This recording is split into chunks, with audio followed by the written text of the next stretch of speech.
தென்றலே மெல்ல பேசு சீரியலோட இந்த வாரத்திற்கான ப்ரொமோவில் இப்போ வீட்டில் ஃபங்க்ஷன் நடக்குது. என்ன ஃபங்க்ஷன் அப்படின்னு சொல்லி நளினி இளமதி கிட்ட கேட்க, அப்போ தான் இளமதி நளினி கிட்ட விஷயத்தையே சொல்கிறாங்க. இந்த மாதிரி வீட்டில் சித்தார்த்துக்கு கல்யாணம் அதுதான் எல்லாம் நடந்துக்கிட்டு இருக்கு அப்படின்னு சொன்ன உடனே நளினிக்கு மிகப்பெரிய ஷாக்கிங்காக இருக்குது.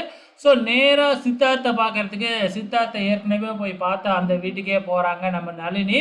அதுக்கப்புறம் விஷயத்தெல்லாம் தெரிஞ்சுக்கிட்டு இவன் நம்மளை ஏமாத்திட்டான் அப்படின்னு புரிஞ்சுக்கிறாங்க. இந்த கல்யாணத்தை நான் நடக்க விட மாட்டேன் அப்படின்னு நளினி பிரச்சனை பண்ணுறாப்புல. உடனே இவளை இப்படியே விட்டா நம்ம கல்யாணத்தையே நிப்பாட்டிடுவா அப்படின்னு சொல்லி அந்த வீட்டிலேயே வந்து பார்த்திங்கன்னா நளினியை ஒரு ரூமில் போட்டு வாயெல்லாம் பொத்தி அடைச்சி வச்சிட்றாங்க.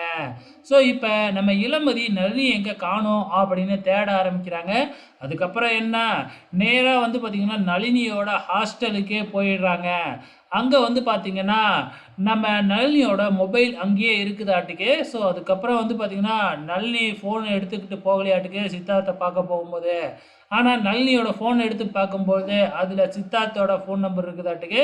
ஏதோ வச்சு கண்டுபிடிச்சிட்றாங்க. அதுக்கப்புறம் வந்து பார்த்திங்கன்னா நளினியை இந்த சித்தார்த் தான் ஏதோ பண்ணியிருக்கான் அப்படிங்கிறத மட்டும் இளமதி புரிஞ்சுக்கிறாங்க. ஸோ யாருக்கும் தெரியாமல் சித்தார்த்தை ஃபாலோ பண்ணிக்கிட்டு போய் பார்க்கும்பொழுது நளினி அடைச்சி வச்சிருக்கிற வீட்டுக்கே போயிடுறாங்க. நளினியும் கண்டுபிடிச்சி காப்பாற்றி வெளியில் கூட்டிக்கிட்டு வரும்பொழுது கரெக்டாக வந்து பார்த்திங்கன்னா சித்தார்த்து ஃப்ரெண்டும் பார்த்துட்றாங்க.